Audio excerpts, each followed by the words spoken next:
Mga good news, at news. bad news. Lilinawin, sisimplihan, pagagaanin, pasasayahin natin. ATM.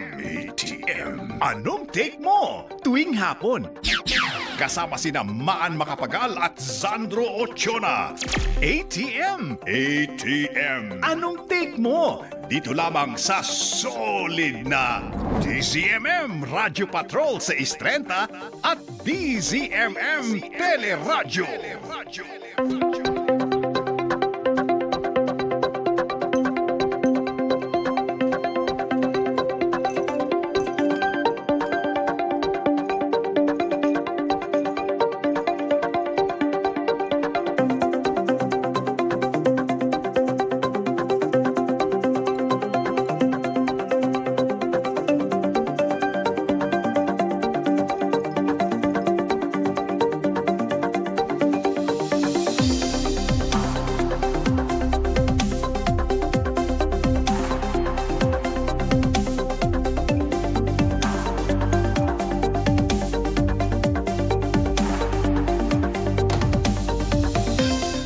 ATM.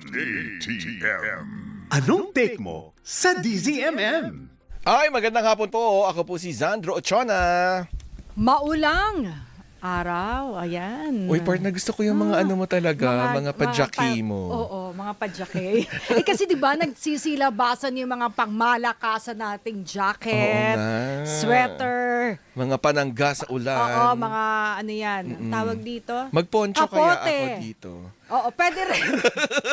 Kung ano, tumutulo dyan. Ayan, good afternoon mga ka-ATM. Maan Macapagal. Uy, sana po ay kayo ay warm and dry. Tuyo, ayan. Yan, kasi nga mamasama-sa po ang panahon ngayon at tikatikang Gusto ulan. ko yung ano, tuyo at Diba? mamasama sa. Oo, warm and dry. Oo. Because we're mamasama sa, in Tagalog, Ano? you're wet and dry. Oo, Ganyan. yan. Kung ikaw may nabasa, edi magpatuyo. Oo.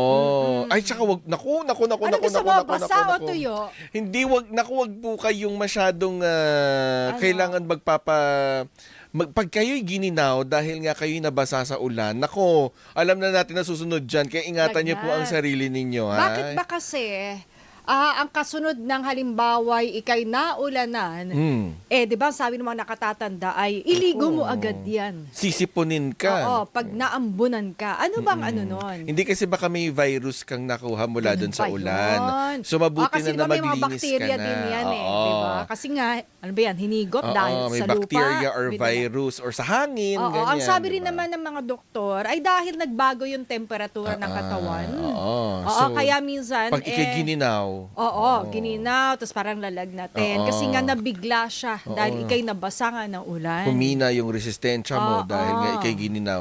Kaya yun nga, mainam na maligo kayo. Tapos, syempre, mag-blow dryer na lang kayo. Tsaka, hindi pa naman kayo siguro matutulog, no? Di ba? So, mainam na tsaka, yung leptospirosis, di ba? Sa baha naman Kapag yun. ikay, pero Oo. kasi minsan kahit ikay maglakad lang, matalsikan ka, Diba? matsempohan ka.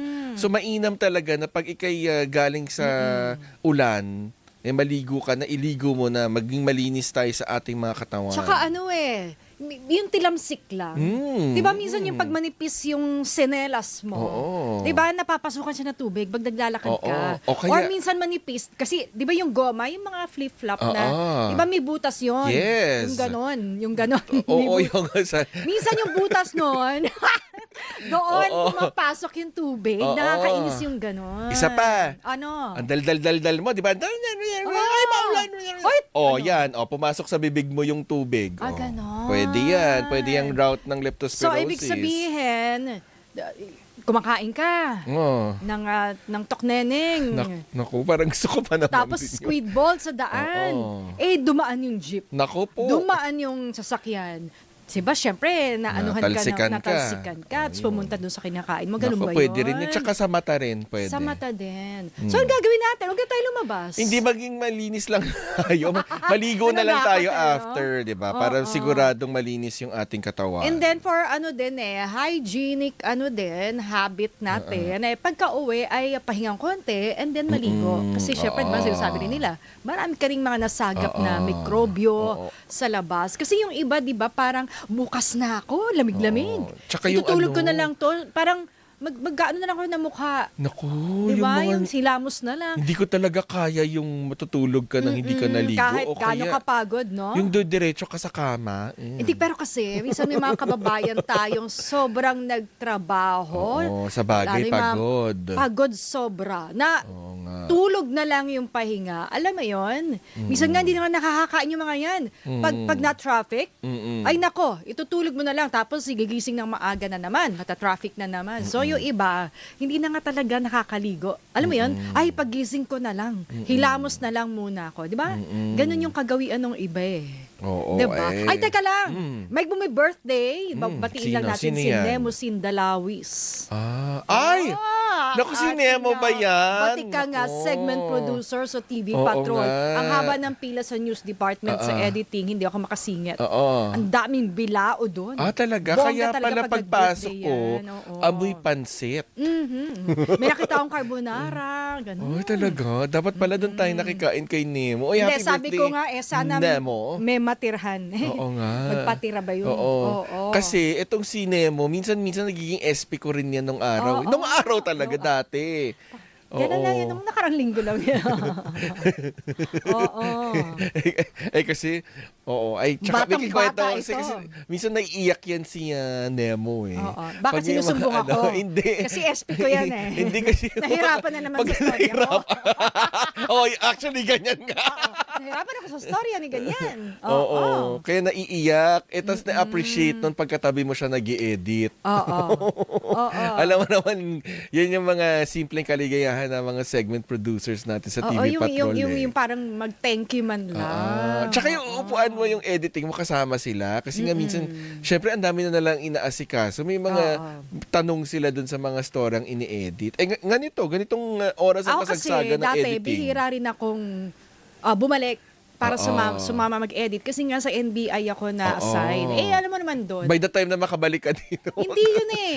Maya't maya may May nangyayari nangyayari. doon. Buti sana kung may kapalit. Oo. Buti sana, di ba alam mo naman yun, kasi may trust and confidence sa'yo. Nagpaparinig ka. Yung mga ahente. Kasi nag-reason ako lang na kami nakakabalik. Hindi, kasi kumbaga, kailangan mo tutukan yung mga storya doon. Di ba? Ayun nga. Oo. Ito, syempre, ngayong panahon nga naman, ganito, kalamidad. Kanina may lindol sa Jensan. Kanina, umuulan, malakas. Ang ulan, may bagyo. La dyan Union, mga nasa hilagang bahagi ng ng, ating bansa, Luzon, Northern oo. Luzon, ay binabaha din. Ang mainam dyan ay magkaroon kayo ng inyong sariling charity ba? Yes. Kasi nagpapatuloy pa rin po ang special naming handog para sa ating mga tagapakinig, katuwang ang Philippine Charity Sweepstakes Office o PCSO. At dahil nga dyan ay Monday to Friday ay pipili ang ATM team ng isang maswerteng listener na makatatanggap ng charity ba mula sa PCSO. Paano ba sumali, partner? Ayan ay ipadala lamang inyong sagot sa ating question of the day sa DZMM, Teleradio Viber, double V. Oo. 0919-278-3000 at huwag kalimutang ilagay ang buong pangalan, kumpletong address at contact number.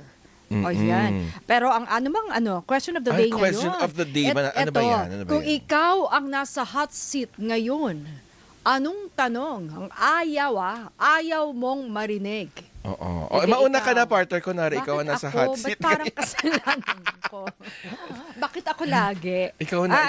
Paano bang gusto mong paano Anong ayaw ulam? mong itanong? Talaga? Ayaw mo na ganong tanong? Hindi. Ano ba? Ikaw ba'y masaya? Ay! Masaya ka ba ngayon? Ay, Bakit mo naman ayaw tanongin yun? Mahirap ba sagutin yun, partner? plastic ako eh. Hindi. Ano ba? Ano bang Siyempre ayaw mo nakatakot itanong itanong sa'yo, may laman pa ba ang wallet mo? Ba't naman kasi tatanungin? Hindi, Grabe, dahil- ako yung tinatanong yan, Dahil kahit ikaw, ayaw mong buksan yung wallet mo eh. Parang, ano na kaya may laman pa ba yung wallet ko? Di kasi di ba minsan, ikaw ito eh. Mas digital ka eh, no? Oo. Di ba mas Oo, digital? actually, Oo. actually nga problema ko nga ngayon. Oo. Kasi Kasi minsan talaga sa totoo ubusan lang, ng cash. wala talagang laman yung wallet. Kasi nasasanay na rin tayo ngayon sa Sa digital, oo nga. transactions. Di ba? Eto meron Madali silang na ngayon eh. phone-in answer. Ay! Kailan eto ka nakatakot. Kailan ka manlilibre? Hindi, tsaka eto nakatakot. Kayo pa ba ni Ay. Ito po yung pinakamalala na connected dyan. Mahal mo pa ba ako? Winner, Ayan ang tanong pag na-hot seat ka at bigyan ng tinanong charity ka. ba? Winner na Winner ka ako. na. Natanong na ba sa'yo yan? Hindi, Natanong na ba hindi sa'yo pa. yan? Ay. Hindi pa. Or, eto nakatakon. Ano? Bakit mo ko niloko? Hala. Kaya imbis na marami kayong bucket, yung charity mbala lang yung bucket ninyo. Oo. Bakit mo ko niloko? Ano yon? Anong naging pagkukulang ko? Ayun. Ay, o kaya yung kulang pa ba ako? Hindi pa ba ako sapat? Ay! Diba? Ay, mga ganong tanungan. Nako, madrama ito.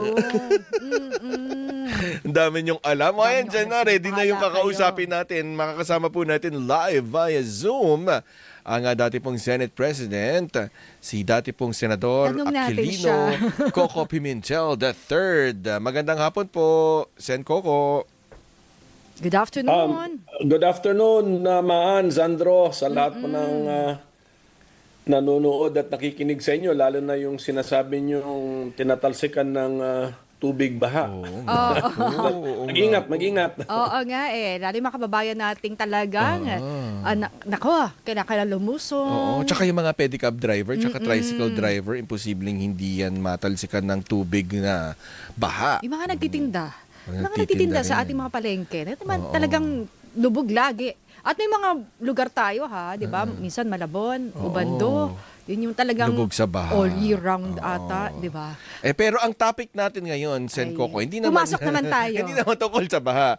Pero don't you wish, Sen, sana po nasa Senado pa rin kayo ngayon para mag-participate dyan sa impeachment trial ni VP Sara? Well, nung nasa Senate ako, ang attitude ko lang naman ready lang sa anong trabaho. So kung may impeachment, ready ka lang. Kung walang impeachment, di okay lang din. Actually, dagdag trabaho yung impeachment. Kakain talaga ng maraming oras yan. Kaya I appreciate the dedication of our senators now. Kasi hati yung I think focus sa umaga ata sila nag-impeachment, then hapon 10 o'clock. Legislative session. Si Senator Pimentel kasi, ito'y bar top-notcher. Kamusta po yung paghimay, yung proseso na isinasagawa ngayon, especially now na nasa day 13 na tayo ng impeachment trial. Parang isang buwan din. Ang layo pa nito. Ano po yung ano pong take nyo?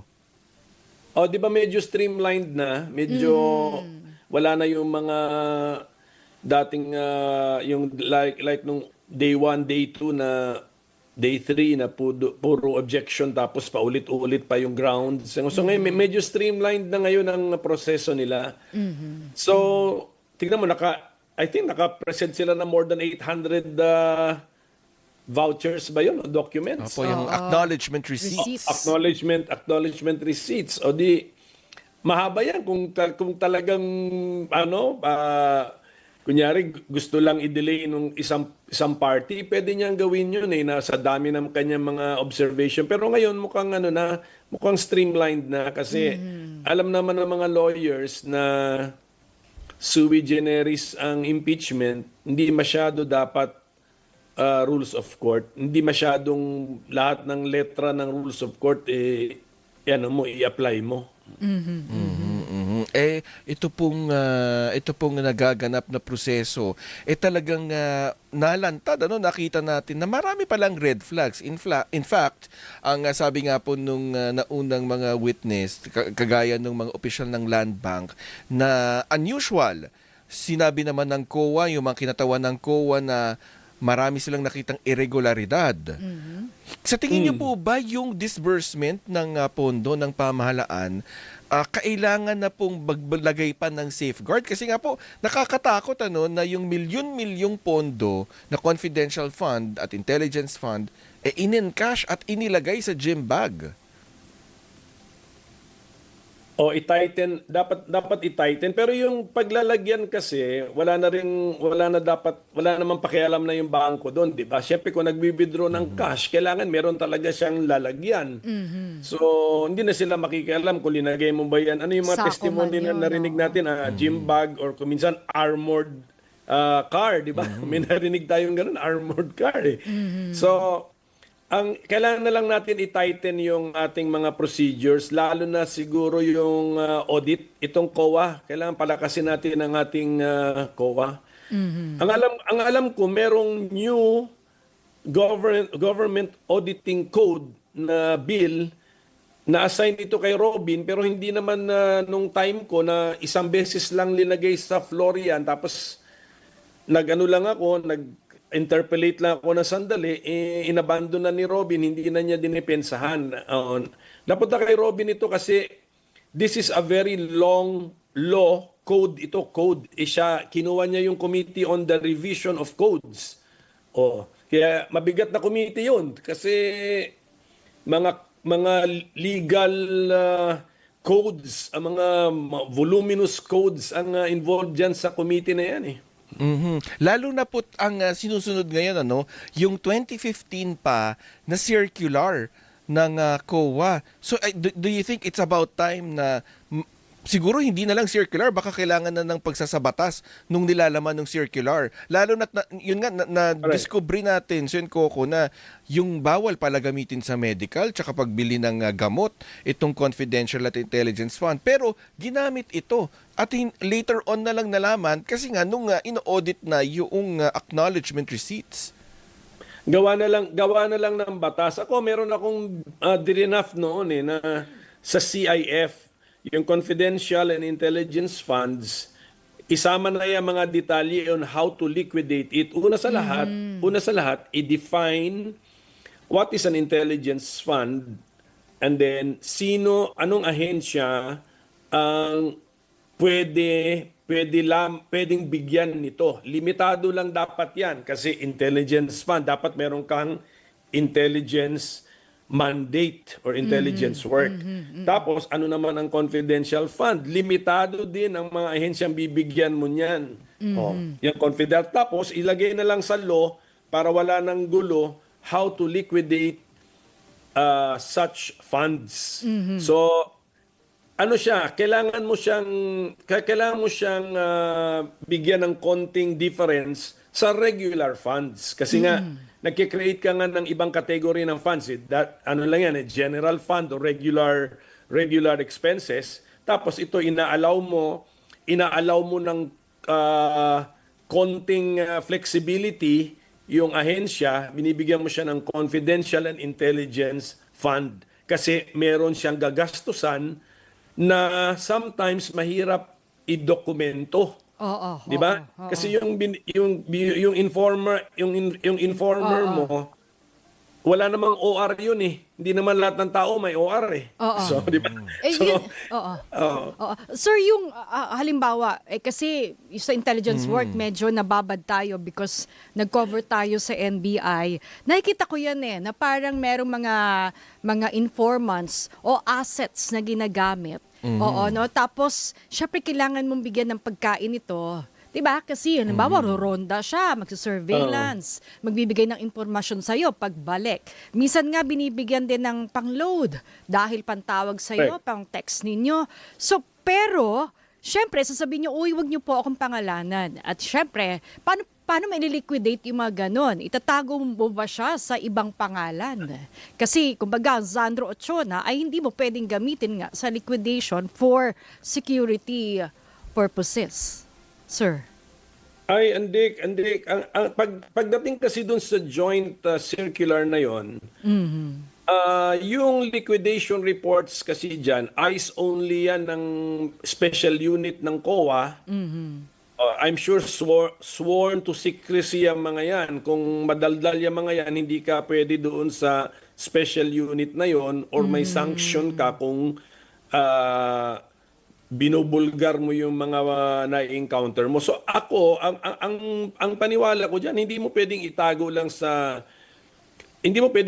yung identity ng recipient mo sa kahit ano-ano lang na pangalan na parang naglolokohan lang eh. So dapat pwede mong gamitin yung real name niya kasi hindi naman yan for hindi naman yan for public announcement. Hindi rin naman yan basta-basta lamang ang sino ang pwedeng tumingin. Ang alam ko, special unit yan. Tapos naka-vault pa yan. Tapos COA chairman eyes only na yan. At saka yung trabaho ng NBI at ng ibang law enforcement, hindi naman ito kapareho ng trabaho ng Office of the Vice President at ng DepEd. Hindi, correct. Kasi kung law na nga, kaya sabi ko, i-define natin para saan itong confidential fund, para saan itong intelligence fund. So, meron bang intelligence work na mandato ang Office of the Vice President? Wala.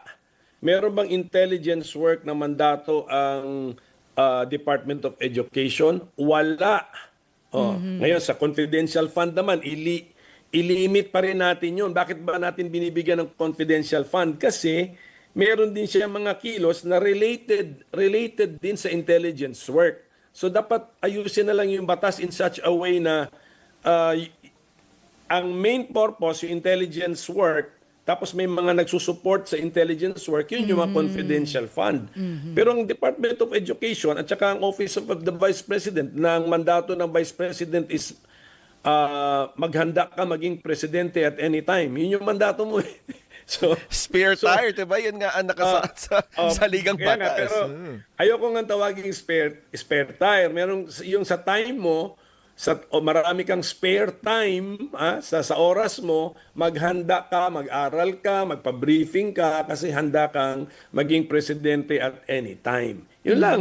Yun. So, wala kang intelligence work na mandato. Kaya nga, hindi ka dapat entitled sa intelligence fund or confidential fund. O ngayon, ano ba yung mga may intel na mga trabaho? Siyempre, mga NICA, di ba? Ano pa? Mga Law DND, mga armed forces, PNP, yung mga ganun. Yung NBI may mga law enforcement.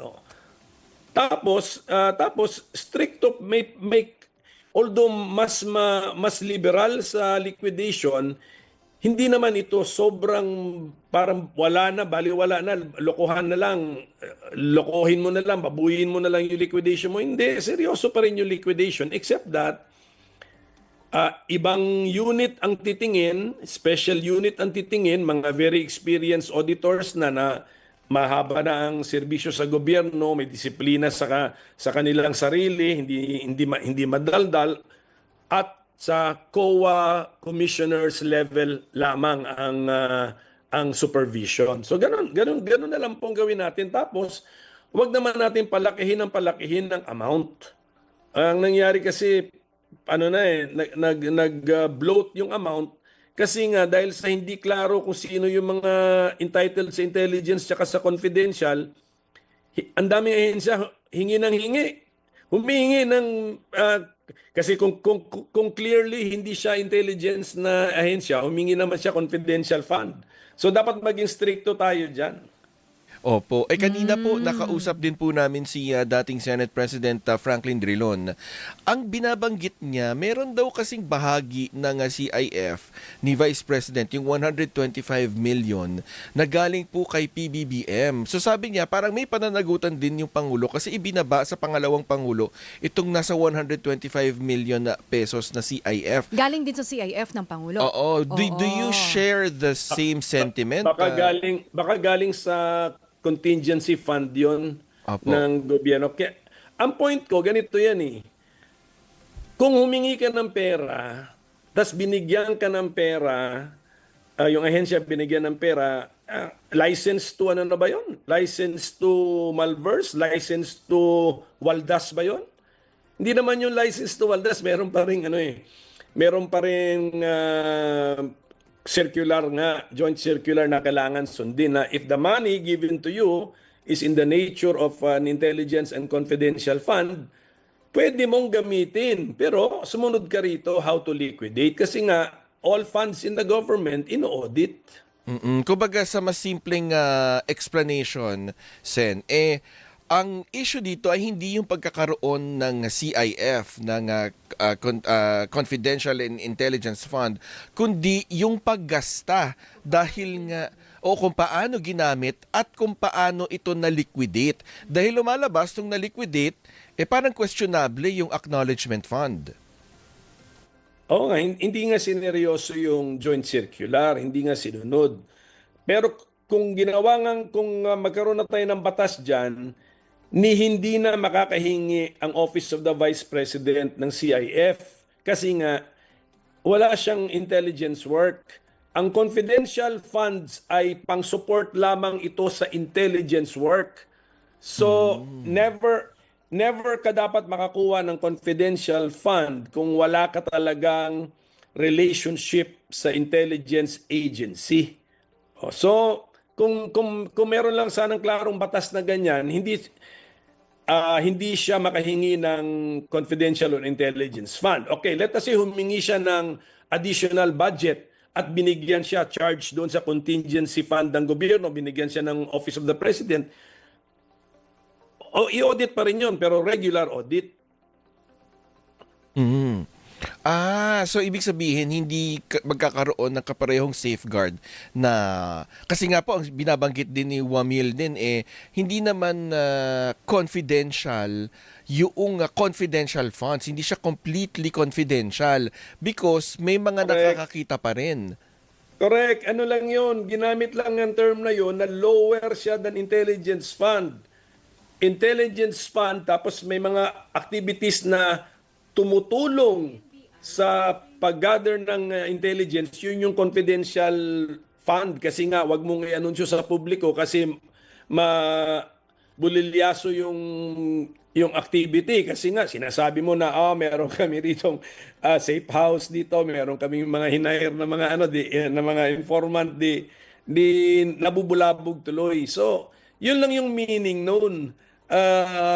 Ginamit lang, for lack of a better word, hindi ibig sabihin nun na license to, dahil sa meron kang confidential fund at bawal kang tanungin tungkol dyan, license to steal, license to malverse, license to waste, para iaksaya mo. So, wag kasi nga pera nga ng gobyerno yan. Ang ating rule is, ayaw natin ng waldas sa gobyerno. Sige po, Sen Coco, hihimayin pa natin ang iba pang mga issue na sumambulat nitong mga nakalipas na araw sa pagpapatuloy nga ng impeachment trial. Magbibigay daan lang po kami ng aming panahon para po sa ibang mga paalala at babalikan pa natin, babalikan po namin kayo maya-maya po lamang. Sit back and relax, Sen Coco, ha? Ano oras na, partner? Ang oras, eksakto, 5:00 ng hapon.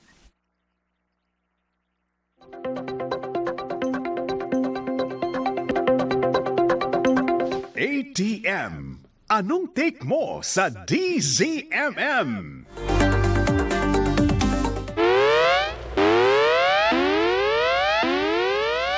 Ay, tumawag muna tayo ng report, partner. Sino ba ang una sa ating listahan? Eto, nagsisimula na raw humaba ang pila ng mga pasahero sa Quezon City Hall matapos suspindihin ng Malacanang ang trabaho at klase ngayong hapon. Narito ang balitang kumpirmado sigurado mula Quezon City. Radio Patrol, Kelly Cordero. Kelly.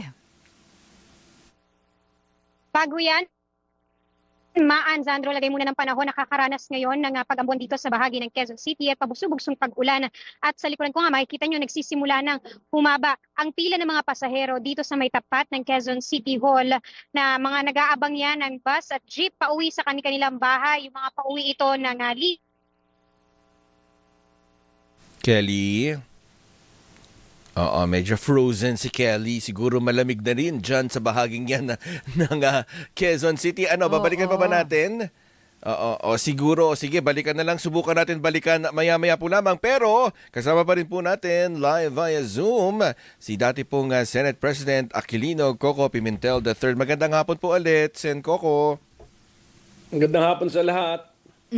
So, ito mga nailatag, Senator Coco, na mga dokumento, pang-apat na testigo, pang-ilan na to sa Article 1? Parang pang-apat. Pang-apat na testigo. Si So, paano nakatutulong ito ngayon, Senator, doon sa paglatag ng prosekusyon ng mga ebidensya at testigo sa Article 1, no, ng, sa impeachment trial? Well, ang ano kasi doon, ang essence ng Article 1, yung gamit, ang paggamit. Kasi hindi naman necessarily illegal o criminal or unconstitutional ang pag-grant nga ng confidential or intelligence fund. O, ginawa nga practice yan. Actually, nag-bloat na nga yung, katulad ng sinabi ko kanina, nag-bloat na nga yung lumaki na masyado yung halaga niyan kasi ang dami na naghingian dahil wala tayong governing law. So, ang kailangan ipakita ngayon ng prosecution, not the grant or hindi yung pagtanggap ng pundo, kundi kung paano ginamit yung funds. And I believe ang theory ng prosecution is pag tignan natin yung liquidation, naglaro lang yung mga nag-liquidate eh. Yung mga pangalang pinaglalagay nila doon, puro mga kalokohan lang na pangalan. Ibig sabihin nun, yung pera na aminado namang na-release, natanggap, aminado eh. Kaya nga liniliquidate eh. Ang gusto nila sabihin, hindi ito napunta sa tamang sa mga authorized na gagastusan ng confidential fund. So, kung hindi pumunta doon, it's either pumunta sa unauthorized na gastos or ginamit sa personal na gastos. So, yun. So, kailangan nilang daanan yung 800 plus na vouchers na yun para ipakita nga na yung mga sinubmit nila parang lokohan lang ito, naglalaro lang sila, hindi nila sineryoso yung circular. At kung Senator, meron din yung nabanggit kanina, no? Lumutang din yung parang ethical issue daw kung bakit kinuha ng defense panel si Attorney Michael Powa na kumbaga sinasangkot din dahil nakipag-meeting sa COA dati at kumbaga yung insider knowledge daw ay nagagamit, no, para maprotektahan or madepensahan ang Vice Presidente. Senator. Wala, pwede yun, lawyer. And then, ang gusto ko sabihin, pagdating sa turn ni Vice President, sa turn na niya mag-present ng ebidensya at sa tingin niya importante yung meeting na yun, pwede niyang gamitin si Attorney Powa as the witness na magbibigay ng information kung ano nangyari doon sa meeting na yun. Ang bawal lang naman na may personal knowledge ka sa kaso kung judge ka. Kung meron kang personal knowledge sa kaso, huwag ka mag-judge sa kaso kasi alam mo yung nangyari eh. So pero to be lawyer, wala ko nakikitang any conflict or any issue doon. Potential witness siya pero depende sa side ni Vice President kung importante ba yung event na kung saan siya personally nag-participate. Is it even relevant to the issues? Pwede naman kasi hindi na relevant 'yun eh.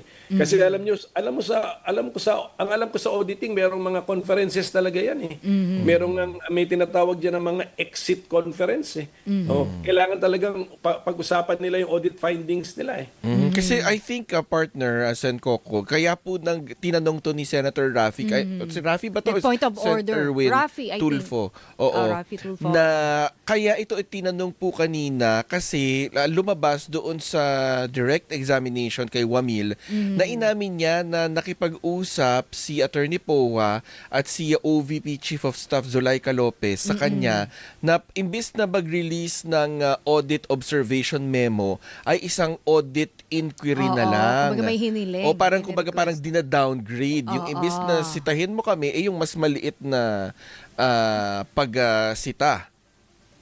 So, nabanggit niya ng witness ngayon kung sa tingin ng kung sa cross-examination nila, hindi naman nila nakita nilang wala naman ito masyadong kahulugan wala naman ito masyadong relevance sa kaso or kung sa tingin nila may relevance ito sa kaso, then i-present nila si Attorney Poa sa turn na ng Vice President. Pero hindi ibig sabihin nun na bawal mag-lawyer si Attorney Poa just because he was present in one of the incidents related to the case. Kasi number one, empleyado siya ng OVP. Kung hindi ako nagkakamali, OVP ba or DepEd? Empleyado siya. And then lawyer pa rin siya. Lawyer din siya siguro ni Vice President. So, allowed po yon sa akin. Non-issue po sa akin yon. Alright, siguro po, abangan talaga natin kung ano pa yung mga mangyayari. Sen Coco, sa tingin niyo po ba matagal-tagal pa tong impeachment? Pang ilang day na to, sabi nyo? 13 pa lang. 13. Ang Lucky alam ko, 13. 93 days yan eh. So, 93 minus 13. So, ilan pa? 80 days. 80 more days. So, mahaba-haba pa ito. Ibig sabihin, magkikita tayo ulit. Next week po ulit. Kinontrata na. Marami pong salamat, Sen Coco. Okay, Ingat thank po. you. Thank you. Yan po si dating Senate President Aquilino Coco Pimentel III at isa pong bar top-notcher yan na partner. Kaya mainam lang na siya ang ating makausap. Ito, balikan na natin partner, si Kelly Cordero. Go ahead, Kelly. Kelly? Ayan, Sandro, sa lagay muna ng panahon dito sa Quezon City nakakaranas ng pag-ambon ngayon dito, pabugso-bugsong pag-ulan. At kung makikita niyo sa likuran ko, ayan, nagsisimula ng umaba ang pila ng mga pasahero dito sa may tapat ng Quezon City Hall. Mga nag-aabang yan ng bus at jeep pauwi sa kanilang bahay. Yung mga pauwi ng Litex, Welcome Rotonda, Bao, Mindanao, Visayas Avenue at Ortigas. Ilan lang yan sa mga ruta ng bus at jeep na humihinto dito sa tapat ng Quezon City. Kasunod nga ito ng pagsuspinde ng Malacanang ng trabaho sa lahat ng tanggapan ng gobyerno at klase sa lahat ng antas sa NCR kaninang alas 3 ng hapon. Ipinatupad ang suspension kasunod ng rekomendasyon ng NDRRMC dahil sa tuloy-tuloy na malakas na pag-ulan na dala ng tropical storm Maymay at pinalakas na habagat. Samantala, sa lagay naman ng traffic, heavy traffic na po abis sa mga motorista simula dyan sa may EDSA Quezon Avenue papasok dito sa Elliptical Road. At pagdating dito sa Elliptical Road, mabagal na rin ang takbo ng mga sasakyan. Oo. Yan muna ang latest Kelly, update dito sa Quezon City, Maan at Sandro. Kelly, bali, stranded yung mga pasahero kasi bugso ito, no? Biglaan, ang dami, kulang yung mga sasakyan. Kelly. Hindi naman Maan. May mga nakapanayan tayo kanina na hindi na pumayag sa magpakuha ng video. Normal naman ito. Itong dami nila na nag-aabang dito ngayon. Mas napaaga lang Maan. Kasi usually mga ganito medyo na dumadami around mga 5 p.m. to 6 p.m. yan. Pero ngayon mas napaaga dahil nga sa suspension kaninang 3 p.m. Sapat naman ang jeep at bus. Sa una-unahan nito, dito sa tapat ng Quezon City Hall, doon naman yung mga bus na may libreng sakay. Oh, okay. Alright. Alright. Maraming salamat, Kelly Cordero. Yan ang balitang kumpirmado. Sigurado. Ito ang Radyo Patrol. Kelly Cordero, DZMM.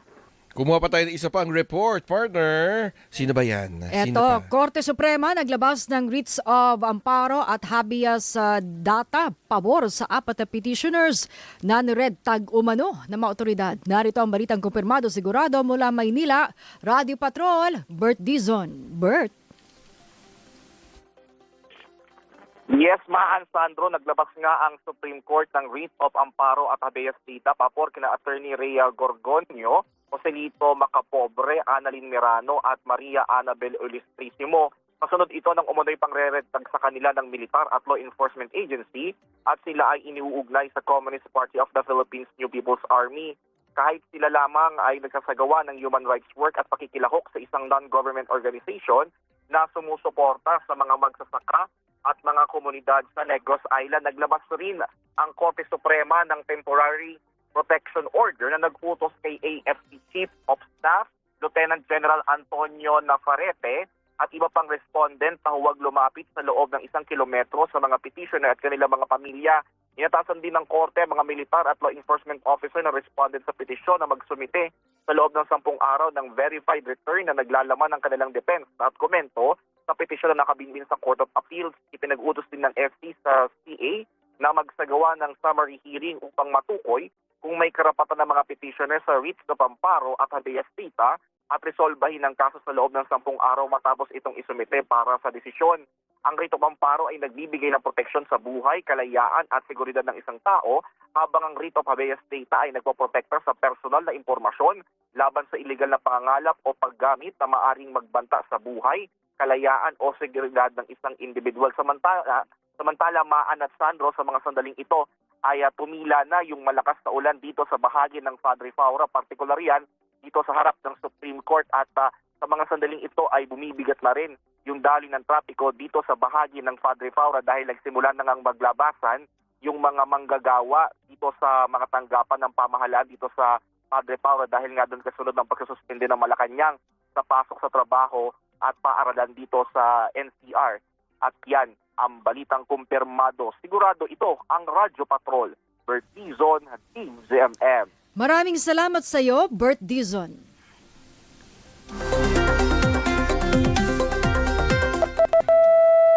Anong oras na, partner? Alright, 17 minuto makalipas ang 5 ng hapon.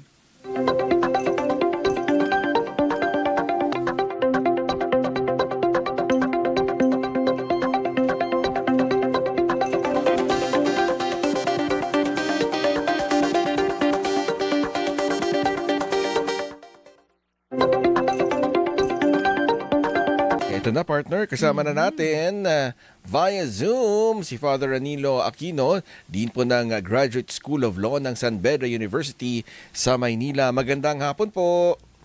Hi, good afternoon. Good afternoon, sir. Sige, go ahead, afternoon. partner. Oo, Do the honors. Unahin natin din. 'Di ba nagpalabas sa pansamantalang ipinatigil ng Korte Suprema yung aumento sa sahod ng mga manggagawa na inilabas ng Pasig RTC. Anong komento nyo dito? Kasi may legal po bang basihan? Or dapat bang pasukin ng RTC yung paglalabas ng wage ng TRO laban sa isang wage order? Yeah, may provision doon sa labor code, no? Kung saan nakasaad na no injunction or TRO by any court shall issue against proceedings before the commission or the regional boards. Kaso lang dito, ang TRO ay hindi laban sa proceedings kundi pagpapatupad dun sa pagpapatupad sa wage order. Kung basahin yung text ng labor code, ang hindi niya pinapayagan yung paglabas ng TRO laban sa proseso ng Regional Tripartite Wages and Productivity Board. Pero ito, ang pinapahinto ng injunction ng TRO ng hukuman ay yung pagpapatupad nung wage increase. So there's a question of jurisdiction. At alam nyo, pag may question of jurisdiction, ang pwedeng gawin ng mga interested parties, natural yung labor sector, ay questionin ang jurisdiction ng RTC by means of a petition for certiorari. So tingin nyo, pasok ba yun na nagkaroon ng grave abuse of discretion po ang Pasig RTC dahil sinasabi, dalawang kumpanya lang pa naman ang naghain nga ng petition? Well, actually, it does not matter kung ilan ang naghain ng petition, no? Kasi kahit na isa lang ang petitioner, kung may legal basis, ay talagang pagbibigyan. Ang talagang dapat nakasentro ang question doon sa jurisdiction ng Regional Trial Court. Kung pasok ba ito doon sa pinagbabawal ng very clear provision ng Labor Code. Kasi tulad ng sinabi ko, ang mukhang pinagbabawal yung pag-issue ng TRO laban sa proseso. Pero ito ay hindi proseso, kundi pagpapatupad sa isang wage order na na-issue na. This was a wage order issued as far back as June 29 to 2026. No? So paano po yung pagbalanse din nung kumbaga batas yan di ba? Yung pagbibigay ng aumento sa ating mga manggagawa. And yun naman yung parang sige, yung concern naman ng ating mga kumpanya na kumbaga ay maapektuhan din nitong pagtaas o aumento sa sahod ng mga empleyado, laborer din. Yeah, the balance is established by the Regional Tripartite Wages and Productivity Board. Kaya kung maalaala nyo, noon may mga legislated wages. Kongreso ang nagsasabi kung magkano ang minimum wage. Pero binawi natin yung sistema na yan kasi sa tingin ng gobyerno na tama naman, hindi pare-pareho ang kalagayan ng mga rehiyon. Kaya pinapaubaya sa Regional Tripartite Wages and Productivity Board na magkipagdialogo sa management at sa labor at nang makita kung anong wage level ang nararapat at kinakailangan sa isang region. Alam nyo, there are two considerations there. Unang-una, dapat ang wage na natatanggap ng isang empleyado ay tinatawag ng family wage. Kaya niyang buhayin hindi lang yung nagtatrabaho, kundi yung pamilya niya. On the other hand, hindi naman pwedeng itaas na grabe yung sahod kasi pag nahihirapan ang management, ang resulta niyan, magte-terminate sila ng mga mga laborers and employees. And so, magkakaroon ng loss of employment. Yun din ang dapat balansahin, no? Pwede po bang, paano pa pag naging permanente na yun, pwede bang sumaklolo po sa Korte Suprema, kumbaga ay magpalabas ng status quo, anti-order, para tuloy yung pagtaas ng sahod habang dinidinig pa po? Yes. In fact, at the moment, pwede na silang dumunog sa Korte Suprema at doon tanungin kung talagang may kapangyarihan ang RTC na magpalabas ng TRO at writ of preliminary injunction. Let's not forget, no? Pag magpalabas ang RTC ng TRO, that's good for 72 hours.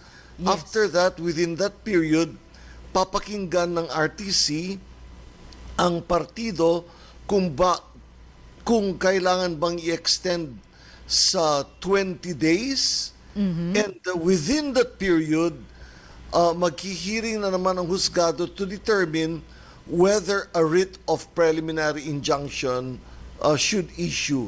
Sa pagkakaalam ko, wala pang in-issue na writ of preliminary injunction. So may pagkakataon pa na i-oppose itong writ of preliminary injunction. Maiba naman po ako ng topic, Father. Ito pong House Prosecution Panel, ipupush pa rin, talagang isusulong pa rin itong bribery laban kay VP Sara Duterte. Ano pong take nyo dito?